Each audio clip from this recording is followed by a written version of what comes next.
Welcome back, another Designer Desk video here at Brickmania. My name is Andreas, I'm here with Slam. You do 3D stuff? Do I do 3D stuff? No, Illustrator stuff. I do Illustrator stuff. Do you do 3D stuff? No. Okay. I build. You build And we in break 3 stuff. dimensions. Yeah, and we break stuff. And we break stuff. We both break stuff. Yeah, so this is the Viking Ship. Whoop. Viking Ship. And this came out last summer? Last summer, that's correct. And it is a collaborated build with me and Umar. Umar's a great guy, he lives very close to me in Norway. So we got together, built this thing. It's actually a very sturdy design. Like you can hold it like this and it will not break. It's swooshable. Oh yeah, Yeah. You can fly it around. Mm-hmm. Catch a lot of air on the sail and the paddles. Everybody like turn your paddles to get more lift. Yeah. Yep. A notable feature about this, you have 13 minifigures. They all got their little oars, so you can, and they do work. You can, pull them around. And there's a steering on the back. This guy, he's like the captain. He does the steering. Is that how these ships were ruddered, with just that one? Oh yeah, little. just one guy. Yeah. So we looked up a lot of. There is a lot of reference material to what the Viking ships were. There are some that actually still exist that have been dug up from the ground. Yeah, it's really cool that they buried them for us to find. Yeah. 1,000 years later, or 500 years later. Yeah. So not too much to say about the build. The sail here works. You got some strings that are accurate for steering the sail. Very cool. We got the snow and ice detail here. I think it gives it a lot more personality compared to just having it like a very clean version. You have the brick-built head, brick-built tail with a lot of nice printing here. Yeah, that's one of my favorite prints right there.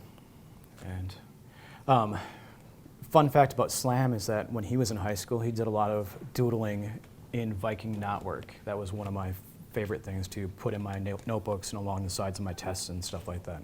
So I haven't done Viking knotwork in a long time, but I still have it. Yeah. It was great, super fun to work on. Like these are probably one of my favorite parts around here. Just it's the most decorative bit. yeah, that's for sure. Very decorative, and all the planks, pieces, the shields. Like almost the entire side of the ship is printed. Oh yeah. We did. I don't remember how many different part sizes. It was a lot. Like I think it's definitely over 100 printed pieces. I think it's like 120 printed pieces or something. Yeah, and like maybe 10 to 12 different dimensions or sizes. Yeah. And it's mostly just straight woodwork, a couple of curved woodwork pieces. Yeah. But I got to do research into how ships were built, and again, because they've dug them up mostly intact or somewhat intact, we know that Viking ships were nailed together. Yeah. They used iron nails and rivets or washers. Yeah. So I very deliberately used square nail heads in all my boards, which is like accurate. Yeah. I don't usually get to work on stuff like this, so it's neat to like dig down a completely different history hole to find more information. Yeah. And this was a very busy month for Brickmania. A lot of Roman stuff, a lot of big kits in the same month. So.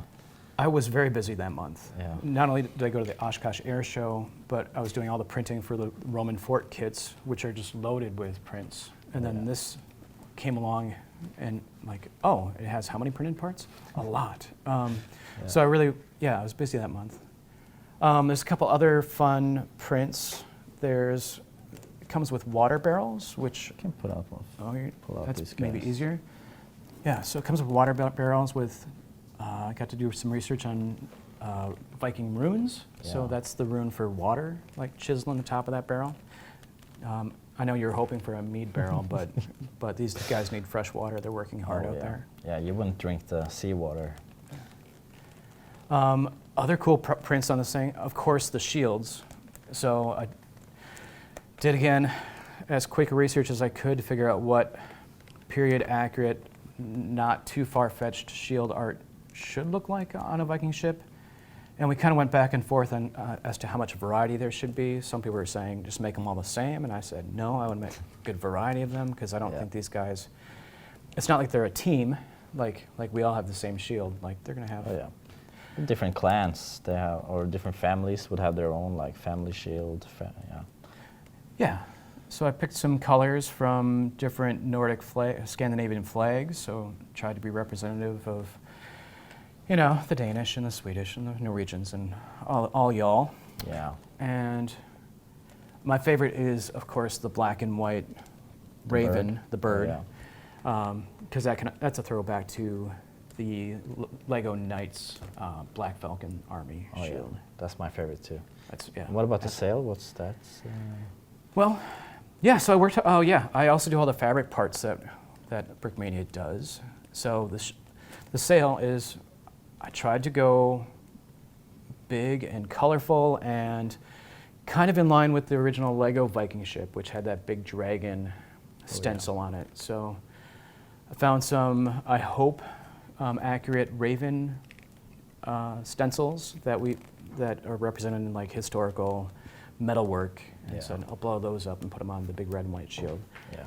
And also doing research, I'm like, did Vikings even have red and white sails? And because it's like here in Minnesota, we have the Minnesota Vikings. We are surrounded by Viking stuff. I'm like, is this cartoon Vikings, like the helmets with horns?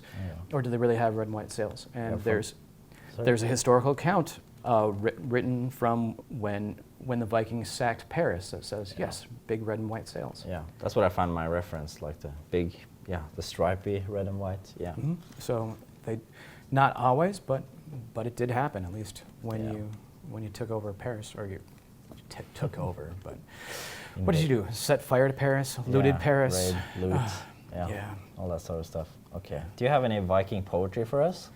Oh, let's see. Sails are red, the sea is blue. Let's hand it over to Landon, and he'll talk to you. Perfect. Okay. Wow, Slam, that was a beautiful piece of Viking poetry that you just spontaneously came up to introduce my segment. Thank you for that. Starting off right into the minifigures, which one would you like to go over first? Oh, let's have a look at these bearded guys. The bearded guy. I think that's one of the pieces that people were looking for with this kit. I think it's pretty crazy that we were able to get so many different minifigures. 13 figures. 13 different figures. 13 seats. So the artwork this is kind of fun to play around with this. I managed to get the artwork to work across several different colors. Just trying to be thrifty and good with this artwork, that it's very versatile. So I love that it's able to be printed on a couple different colors and it still works. But even within some of the common artwork, there's still a ton of variety that we can get out of the helmets, the gear, the different faces, and obviously the base colors of these uniforms. So it's kind of an example of like what you can do with really any of our minifigures, is that if you just change up the heads, helmets, there's different gear, you can really get a lot of play out of your own collection. So bearded guys, I think they all have unique faces. Oh yeah, I think we came up with you said 13 guys? 13 faces. Unique faces, and that beard and helmet cover up those faces perfectly. Oh yeah. We figured if we're going to be doing custom printed faces, even if it gets covered up, it's still just like a cool thing to have for your collection. Yeah. Just take them off, give them some. So yeah, obviously you got that beard, hair. but this guy's just really intense looking. Oh yeah. Like I think I got some. Is that some face tattoos or face paint of some sort? Some people say that the tattoos are like not historically proven, but they're also not historically disproven. Right. So I think we can say that this stuff would be going around. There's some accounts where there's, at least in that era, right? And it's cool. I like the, what fake beard, he's actually got orange mustache underneath of that, and some more intense face painting, right? Some face tattoos. The Viking face painting history, no, right? Oh, yeah. There's a lot of guys with freckles here as well. Yeah. Kind of accurate for these guys. And I try to base these off of not necessarily like a frontline like battle, like berserker kind of thing. This is more of while they still would be skilled at combat. This is just a very versatile, all-encompassed, historically accurate as much as I could find uniform. So you have this big tunic, you have these leggings, you have these like leg wraps, and then these like leather shoes that I tracked down some photographs of the era. to try to recreate these. So these would be right at home in a Viking village, or you know, I don't know, some sort of scouting party, Yeah. stuff like that. Maybe down the road we're going to have some berserkers or something. We'll Yeah. see. Maybe some more Viking stuff. Yeah, exactly. There's this short knife, and then you have this longer knife that that was interesting, tracking down the just the reference photos and museum pieces to recreate these. There weren't photos at the time, but there were illustrations at the time. Did I say photos from the time? No, you didn't say from the time, but there are the photos time from, like, travelers that brought photos back. but there are right? photos from museums Yeah. and all that sort of stuff. Everything is written down, and Yeah. there are very good, some good illustrations Yeah. that were also done at the time. Yes. On the females, there's this kind of cool little dress here with a belt, a little bit more ornate on some of those pieces. Again, you still have that big knife. It's like a utility knife or a combat knife. You know, it's very For slaying fish and whatever. everything. You know, yeah, everything. Some more 3D printed parts. That Viking axe is perfect, Oh yeah, the sword. spot on, and yeah, that sword got some cool notches. Those are great. I like how that all turned out. Yeah, and there's a whole bunch of different faces, which is the cool part. Yeah, and the colors also are sort of like of how rich you were at that time. Like the deeper colors were kind of more expensive. So usually like the dark blue guys, they would probably have a bit more money. Maybe the dark red ones. Oh, fancy. Oh yeah, so the brown ones, they're kind of like your regular guy. Just a regular dude. Yeah, Yep. farmer, whatever. Yeah, And we have different hair. I like, yeah, again, another 3D printed part. You get that beautiful Viking braid right there. yeah, That kind of wraps around to the side that's so cool. very nicely. Yeah. Um, Is that by Amanda, the braid? Yep, Amanda did the 3D modeling, and we the 3D model and 3D printed in-house. All turned out very nice. Yeah. Mix and match the hair and the beard. Does the beard fit on the long hair? I don't know, I haven't tried. Probably does. Anything else we want to go over with the figures? I think that's good. Yeah. All right, with that, that's the episode. Thank you very much for watching. Thank you.